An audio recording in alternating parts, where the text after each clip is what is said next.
Hello everyone, welcome to my channel history in history. আজ সবার সামনে একটা নতুন ক্লাস নিয়ে চলে এসেছি। বিগত কয়েকদিন ধরে আমাদের ক্লাসে চলছিল বৌদ্ধ ধর্ম। বৌদ্ধ ধর্মর বিভিন্ন নীতি নিয়ে গত ক্লাসে আলোচনা হয়েছিল এবং আজকে আমরা বলেছিলাম যে জৈন ধর্ম নিয়ে আলোচনাটা শুরু করব। তো জৈন ধর্ম আলোচনা শুরু করতে গেলে জৈন ধর্ম নামটা শুনেই আমাদের প্রথম যে নামটা মনে আসে সেটা হচ্ছে মহাবীর। কিন্তু এই মহাবীর কিন্তু জৈন ধর্মের প্রতিষ্ঠাতা ছিলেন না। সব থেকে গুরুত্বপূর্ণ তথ্য যেটা, এই জৈন ধর্মের প্রতিষ্ঠাতা ছিলেন কিন্তু ঋষভনাথ। কেননা জৈন ধর্মে মহাবীরের পূর্বে আরো 23 জন তীর্থঙ্কর ছিলেন এবং প্রথম জন ঋষভনাথ ছিলেন। যে ঋষভনাথের প্রতীক ছিল ষাঁড় এবং তিনি তার পরিচয় মেলে ঋগ্বেদের মধ্যে। এছাড়াও তিনি ঋষভনাথ বা লাস্ট যেজন মহাবীর বা তার আগের পার্শ্বনাথ, মহাবীর এবং ঋষভনাথ এছাড়া বাকি যে 22 জন, সেই বাকি 22 জনের কিন্তু কোনো ঐতিহাসিক ভিত্তি পাওয়া যায়নি। তবে তারা যে সকলেই ক্ষত্রিয় ছিল সেই বিষয়ে কিন্তু সন্ধান পাওয়া গিয়েছে। এছাড়া আমরা পরপর এবার চলে আসবো, জেনে নেব।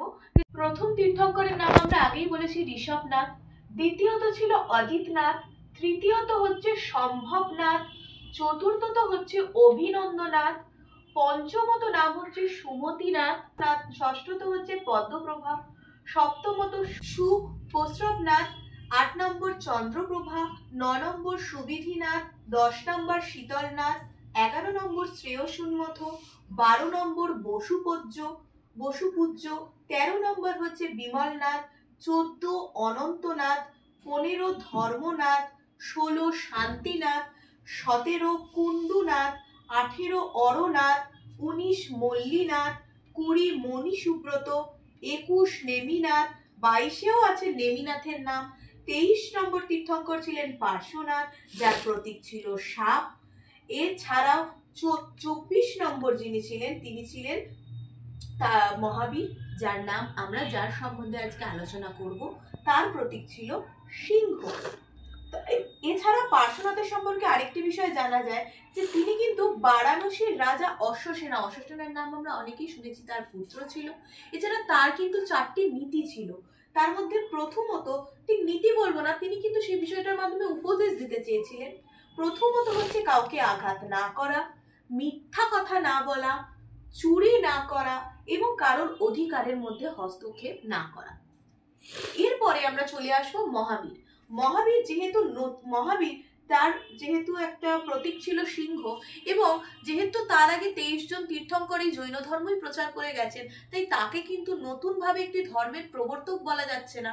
কিন্তু তিনি কিন্তু পার্শ্বনাথের বিভিন্ন নীতির সঙ্গে একটি নতুন ধারা যুক্ত করেছিলেন, যেটা কিন্তু ব্রহ্মচর্য ছিল।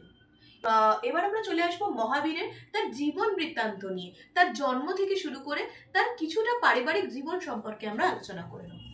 মহাবীর তিনি 540 খ্রিস্টপূর্বাব্দে বিহারের মজফরপুর জেলার কুন্দ গ্রামে জন্মগ্রহণ করেন। তার নাম ছিল মহাবীর বর্ধমান।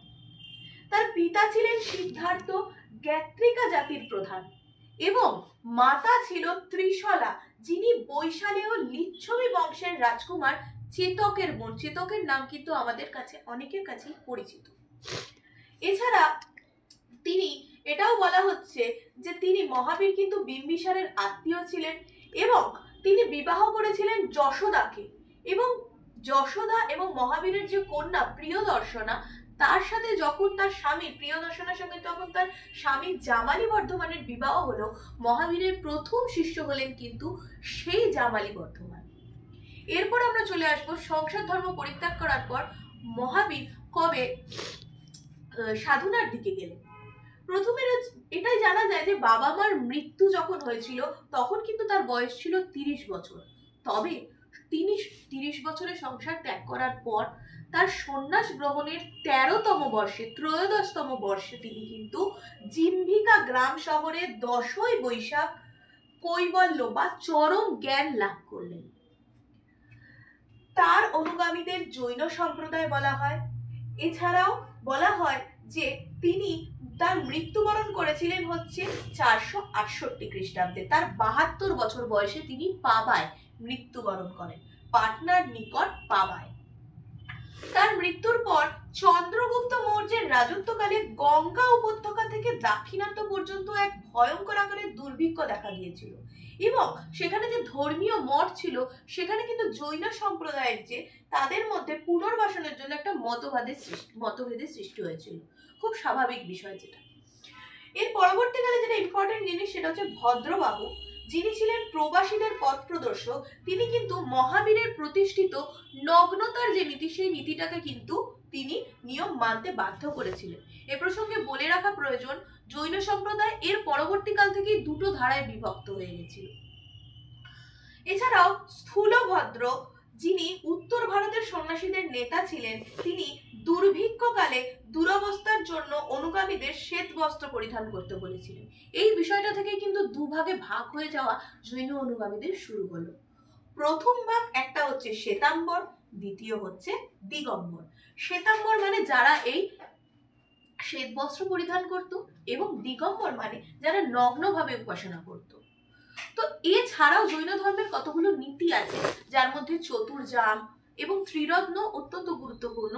সেই বিষয়গুলো নিয়ে আমি চলে আসবো পরবর্তী ক্লাসে। তো আপনাদের যদি আমার ভিডিওটি ভালো লাগে তাহলে অবশ্যই লাইক, শেয়ার এবং সাবস্ক্রাইব করে পাশে থাকবেন, এবং নতুন কোনো ভিডিওর বিষয়ে আপডেট পেতে হলে অবশ্যই আমাকে জানাবেন। সবাই ভালো থাকবেন, সুস্থ থাকবেন।